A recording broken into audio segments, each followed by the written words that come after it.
Wasting time on YouTube is many people's biggest problem, and straight away, I want you to be grateful for this problem. Of all the problems you could have, having the privilege of spending too much time on YouTube being the biggest problem of your life is pretty good. That means that you're living quite a good life. So let's reframe this with a bit more positivity and think, it's not a bad problem to have. Now let's overcome it. You're watching YouTube because you've got a shitty life. Don't argue with me, it's true. What you need to do is to get invested into a different activity, but I said the word activity, not results. This is where most people start arguing with me. But Hamza, I really want an aesthetic. I want an aesthetic body and I want to build a business. Shut up, bro. That's the result. Most people are invested to get the result of something. You're invested to get the aesthetic body, the business money. That's pointless right now. You need to get invested into the actual activity, the workout session, instead of the aesthetic body that would come from it. You need to get invested into the activity of building the Shopify website instead of the potential sales from the dropshipping business that you're making. Most people I speak to really want the success of these activities. They want the result of the activities, but they don't really care for the activities themselves. The activity themselves is work. It's something that they kind of will embrace the discomfort of, but they're only doing it for the result itself. You need to find an activity that you want to do for the activity itself and not what will come from it. For example, this is exercising for me, and I'm going to be honest, it's probably not for you. I don't really know anyone really who this is exercise for them. Exercise for me, I do for the sake of the activity, because each and every workout session, no matter what type of exercise it is, I'm literally like beatboxing and I'm smiling and I'm singing, and like the burn feels good for me. For most people, they're exercising for the result. That's not bad. That's, it's fantastic that you're exercising, but that is not the activity that will save you from YouTube. You need to find an activity that you like the activity for the sake of the activity itself. Maybe you like playing some instrument, maybe you like reading. Another activity for me is reading. I don't read for the result of reading that, I might be able to implement this idea into my business. I read because I truly enjoy the second that I'm reading. So the book, The 4-Hour Workweek, I started reading this again for the second time, and I didn't even put the book down. I was reading it for like 3 hours straight. And so obviously for those 3 hours, not going onto YouTube was not a problem whatsoever. If you haven't experienced this, it just means that you aren't invested in some activity enough. Sounds cliche, but you literally just need to try more things. I'm going to briefly mention the add-ons. You watch these self-improving YouTubers and they're like, oh, you can install this add-on that might help you. I'm giving out so much value. Shut up, Jeffrey. The add-ons that you can add to Chrome and stuff, I'm going to be honest, they won't work for you. If you're watching this video, they will not work for you, because you dumbasses will turn on the add-on and be like, I got an add-on, everyone. I'm going to reduce my YouTube time. I got an add-on that disables it. And hey guys, I got the app that doesn't even let me on YouTube. It doesn't let me on. Shut up. Those pointless things. You're going to use it for 3 days, tell everyone about it, like, oh, I got this app. And then you're just going to delete the app, or you're just not going to use it at all. The add-ons work for someone like me when going onto YouTube is for my business. And so, for example, when I'm going to upload a video, I find that seeing the thumbnails like fucks my brain. It's like I look at all of them and I think, shit, this is like what it feels like to be normal. So I've got an add-on that just disables the thumbnails, and I keep it like that so that when I go on to upload my videos, I don't get hit with a barrage of like tasty things that like I'm all looking at. Works for me, it's probably not going to work for you. What we want is not just a band-aid solution for you that, it's disabled it for you. What we want is for your desire to go onto YouTube to be significantly less. A simple way to do that is to block out time to enjoy YouTube at the end of the day. One of the worst things I hear people do is indulge in instant gratification at the start of the day. They wake up, grab their phone straight away and start scrolling on Reddit, on Instagram, start watching YouTube videos. Even if you're literally waking up and thinking, oh, Hamza's got a new video, know that I'm disappointed by you. My videos are what you watch at like 7 p.m. to end the day feeling good about yourself, or it's what you watch at 5 p.m. and you're like, oh, he said do push-ups, I'm going to do push-ups. If you're watching my video at the start of the day and then going on to Reddit, then going on to Instagram, my videos are pointless for you. When you indulge in instant gratification at the start of the day, you've just tainted your performance for the rest of the day. Your day needs to start off with high performance, with aggression. You need to burst out of bed, do some push-ups, brush your teeth and floss your teeth, you scruff, and then go downstairs, go and eat your pre-workout meal, go and do your workout, go and do your schoolwork, do something good first, because then once you've done something productive at the start of the day, it's like all your mind is eased off. It's like you've got self-love for yourself. The rest of the day, day, you actually just feel proud just because at the start of the day, you prioritize the delayed gratification. And think about that common sense. Put delayed gratification first and you have the delayed gratification that's been delayed for the rest of the day. Why would you have instant gratification, which steals future happiness at the start of the day, so that for the rest of the day you have lowered happiness? So instant gratification like YouTube should be something that you do at the end of the day. Let's say the last 2 hours of the day, you allow yourself to enjoy some YouTube. This is powerful because then your YouTube time is stopped by your bedtime.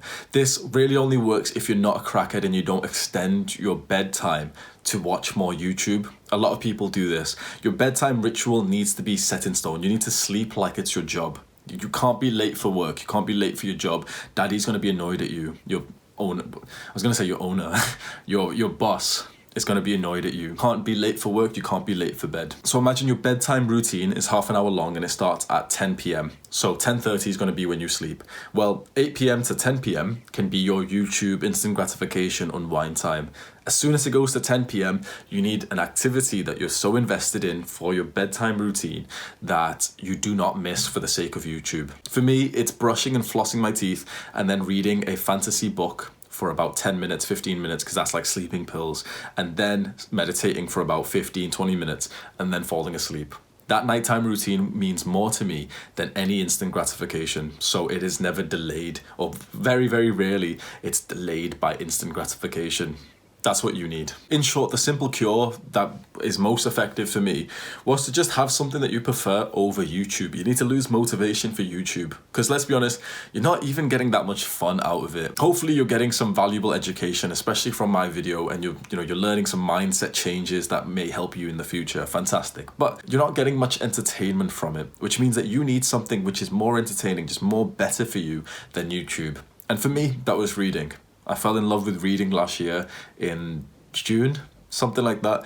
And since then, there is no video on YouTube that is better than whatever book I'm invested in. I don't care whose channel it is, even the people who I think have like the best videos who've changed my life, even their videos are nothing compared to reading a book which has been made by some millionaire entrepreneur that I'm trying to be more like, or by a guy who's helped thousands of people with their social skills.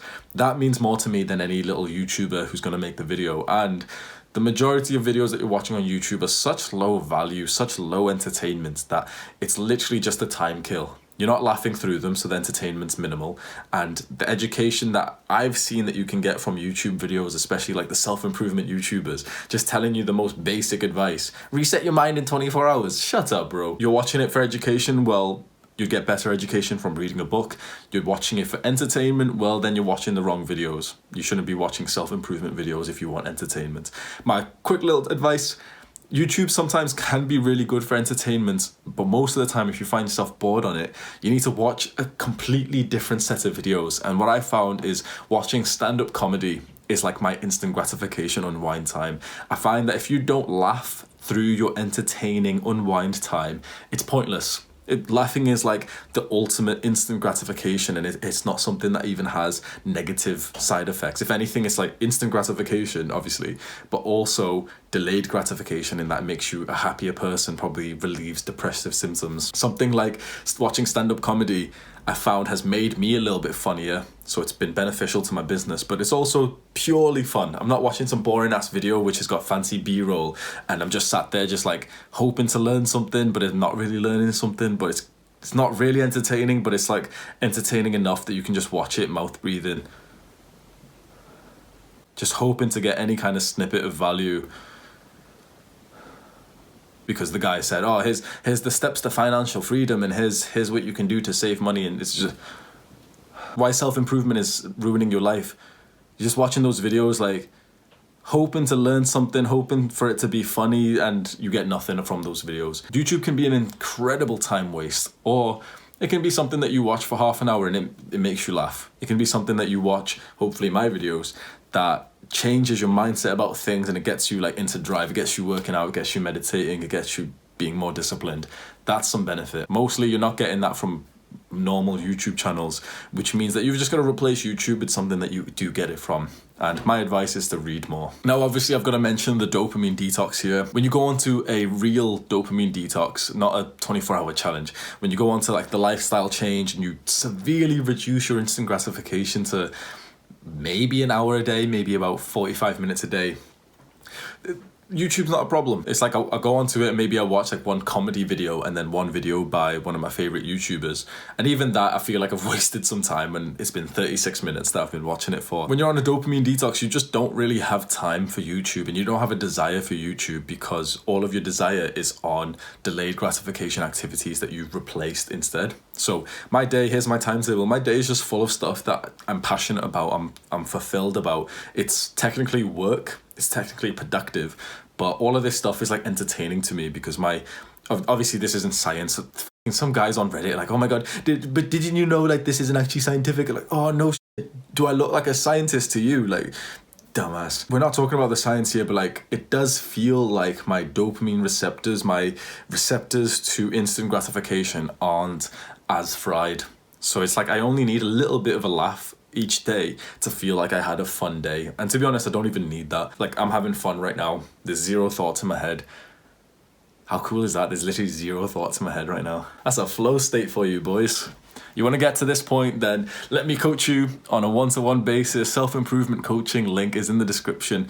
I'll teach you everything I know. Whatever goals you've got, I can probably help you with them because chances are I've had similar goals. If you're trying to reduce YouTube, then you're talking to someone who went from watching about 4 to 5 hours a day to less than an hour. Let's say that's like a reasonable amount. Less than an hour every single day. You want to learn from me directly, I'll teach you everything I know. Self-improvement link in the description. If you like this video and you want to see more videos from a somewhat unconventional small YouTuber, I talk about young men's self-improvement, turn on the post notifications and you'll get a message for my next one. I've mentioned the importance of reading and I actually made a full video titled "The Man Who Doesn't Read is No Different from the Man Who Can't Read." That's something I truly believe. It's just popped up on screen. I think you should watch it. It will help you reduce your YouTube time. Take care.